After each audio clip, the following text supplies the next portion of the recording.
If you have a stock portfolio, a 401k, a pension, or really anything denominated in US dollars, what I'm about to show you has wiped people out repeatedly throughout history.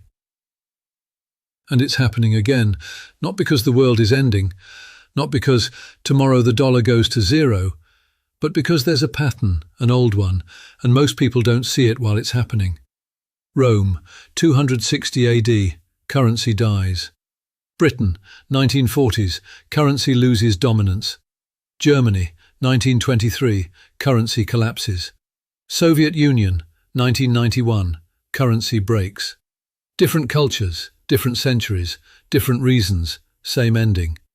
And right now, for the first time in modern US history, the government is paying more to service its debt than it spends on the entire military. Just let that sink in. By the end of this video, you'll understand why currencies fail, the real mechanics, not the memes, how often it's happened, over and over, what it looks like while it's happening, because it's rarely dramatic at first, and the framework I use to position a portfolio so that whether I'm early, late, or wrong on timing, I'm still okay. This isn't doom, this is pattern recognition.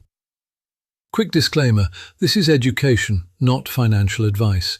I'm not telling you what to buy, I'm giving you a framework so you can think more clearly. Alright, let's start with the best case study ever. Rome. Rome didn't collapse because people lost faith randomly. Rome collapsed because the money broke first. In 64 AD, Emperor Nero had a problem. A massive fire destroyed much of Rome. Wars were expensive, rebuilding was expensive, and like every politician in history, Nero enjoyed spending money he didn't have. Now, Nero couldn't turn on a printing press, but he could do the next best thing. He could debase the currency. Back then, Rome used a silver coin as everyday money. It was supposed to be almost pure silver, around 95%. So what did Nero do? He reduced it. 95% becomes 90%, and he thinks, no one will notice. Pattern interrupt. Of course people notice, eventually, because once you prove it can be done, your successors copy you, and then they copy them, and then they copy them. Fast forward about 200 years, around 260 AD. That silver coin. It wasn't silver anymore. It was 5% silver. Some were 2%. It was basically a copper coin with a thin silver coating, like a cheap spray-on finish. And then the predictable things happened. Prices rose, trust broke, trade got messy, soldiers demanded payment in goods instead of coins, and the empire fractured. Now here's the part that should sound painfully familiar. If you ask those leaders, at any point in the process, is your currency weaker now? They would tell you, it's the same coin, same value, same money, everything is fine. Official reality, stable. Actual reality, your money buys less. That's the core of currency failure. It's not always a dramatic, overnight zero. It's often a slow degradation, then a faster break. Now let's jump to the modern world. Because people hear currency failure and imagine Mad Max. That's not how it usually works. Most currencies don't disappear. They degrade, slowly, quietly, over years, sometimes decades. You still go to work, you still get paid, you still buy groceries. The money still works. But there's a catch. It buys less, and that less compounds. Here's a number most people don't emotionally process. Since the early 1900s, the US dollar has lost roughly over 90% of its purchasing power, depending on the measurement window you use. That's not a conspiracy theory. That's just what happens when the money supply expands over time. And before someone says, yeah, but a little inflation is normal, sure. But there's a difference between stable, moderate inflation in a productive system and long-run currency dilution to fund debt and political promises. And right now, what you're feeling, prices rising faster than paychecks, the everything is expensive vibe, that disconnect, it's historically consistent. So let's do what investors should always do and look at other currencies that went through the same story. People think reserve currency status is permanent. It's not. Britain once had the currency of currencies, the pound sterling. For a long time, sterling wasn't just a currency, it was global money, it was prestige, it was power. And then the shift began. Not with a single headline, not with a one-day crash. It was a slow erosion tied to war costs, debt, economic restructuring, and a changing global power map. The empire shrank, global influence shrank, and the currency's dominance shrank with it. The key lesson? Britain didn't vanish. Britain didn't turn into a wasteland. Life continued, but the average citizen experienced something brutal. Wages stagnate, cost of living rises. Asset owners do fine, savers slowly get crushed. That's the real currency death for most people. Not the end of society, the end of your money's power. Now let's talk about the version everyone knows because it was so extreme it became a meme: Weimar Germany. In Weimar Germany, the currency lost value so fast that workers were paid twice a day. People rushed to spend money immediately. Cash became a hot potato. Wheelbarrows of bills bought basic food. Eventually, the currency had to be replaced. You could have trillions of old marks, and it wouldn't matter. Now, hyperinflation is not the most common outcome. It's the most dramatic outcome. Most systems don't do Weimar. Most systems do something slower, which makes them more dangerous because people stay complacent. Now let's add another example that shows how quickly savings can vanish when a system breaks. Part 5. Soviet Union, when the system breaks and savings die. 1991. Savings wiped. In the early 1990s, millions of people saw lifetime savings become close to worthless, not because they were lazy, not because they didn't work, because their unit of account, the thing their life savings was measured in, broke. That's why currency risk is not abstract, it's not academic, it's personal. Now, you might be thinking, okay, fine, bad governments, extreme events, war, revolution, that's not us. So let's bring it home. Let's talk about the US right now, without drama, just math. The US is not Rome. The US is not Weimar. The US has enormous strengths: innovation, capital markets, rule of law compared to many places, a huge economy, global influence. But here's the point. Being strong does not make you immune to arithmetic, and the arithmetic is getting uncomfortable. The government has massive debt, and the cost to service that debt, just the interest, has surged as rates rose. We've now crossed a psychological and financial threshold. Debt service is becoming one of the biggest line items on the budget. Pattern interrupt. When interest becomes a top budget item, you don't have a debt problem, you have a compounding problem. Because the logic becomes circular. You issue new debt to pay interest on old debt, which increases total debt, which increases interest, which requires more debt. That spiral doesn't resolve with good intentions. It resolves through one of a few paths. Default, rare for major powers in the obvious way, but restructuring can happen. Austerity, politically toxic.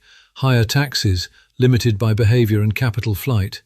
Financial repression, keeping rates below inflation. Inflation, currency dilution. The quiet option. Now ask yourself, which option is politically easiest? Default? Catastrophic. Austerity? Unpopular. Huge tax hikes? People and capital move. The quiet option is always the one governments drift toward. Inflate the problem away. Not with a press conference saying, we're inflating, but with policies that expand money and credit over time. And that's why the biggest risk for most people isn't the dollar dies tomorrow. It's that the dollar keeps working while buying less, year after year. Until 10 years later, you look back and realize your life got more expensive and your savings didn't keep up. That is the common version of currency failure, and it's already visible in daily life. Housing feels impossible, groceries feel higher, insurance feels higher, healthcare feels higher, education feels higher, and wages often lag.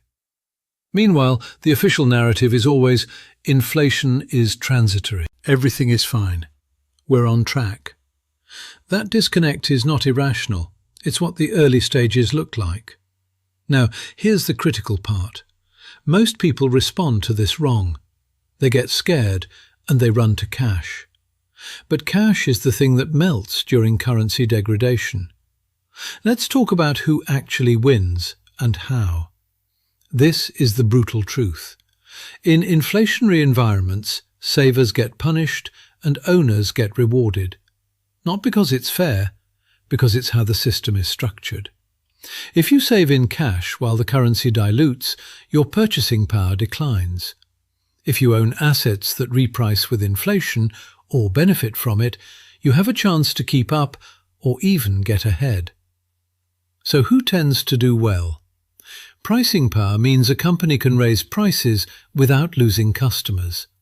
Quick examples: essential services, infrastructure like businesses, strong brands, companies with switching costs, platforms people can't easily leave. If costs rise, they can raise prices, and if they raise prices, revenues rise, and if revenues rise faster than costs, profits rise.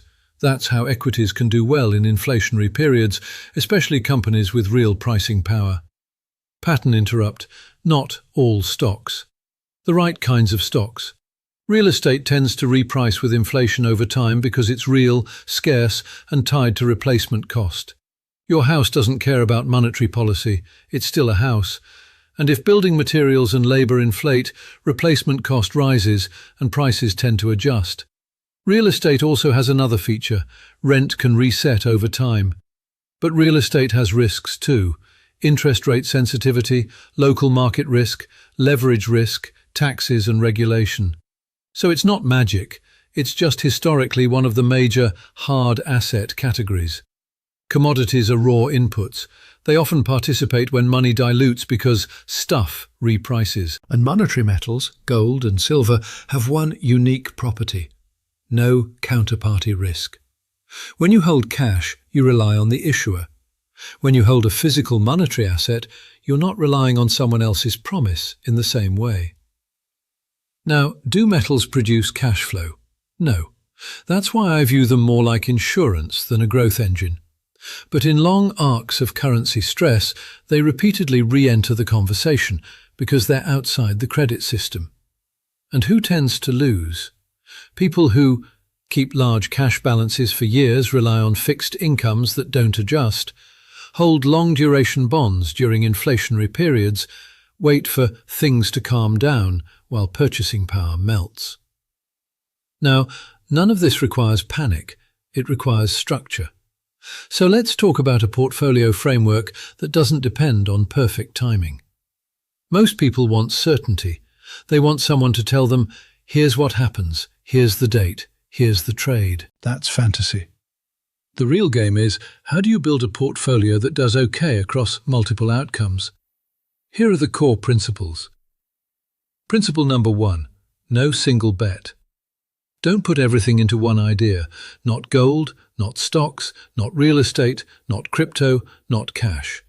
Because you can be right on direction and wrong on timing, and timing can destroy you. Diversification isn't about maximizing returns, it's about surviving. Principle number 2, own productive assets.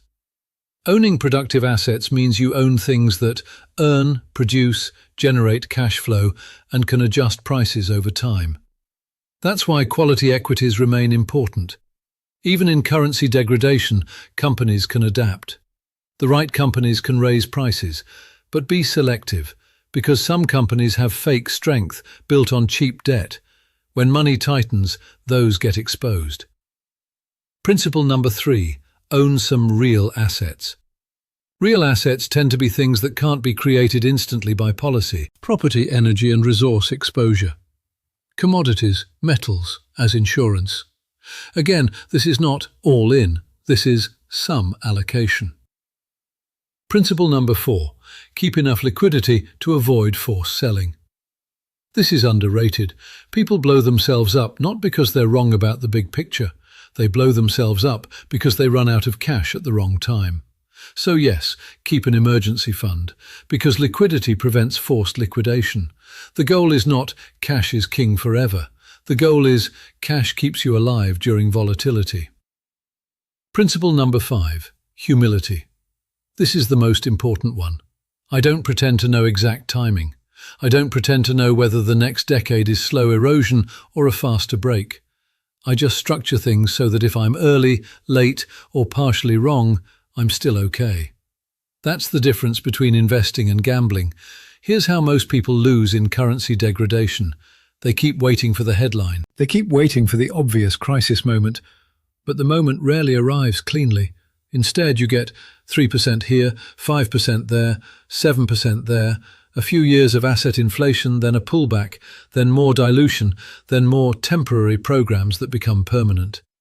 And because it's not a movie, most people assume nothing is happening. They look up 10 years later and ask, why could my parents buy a house on one income, and I can't?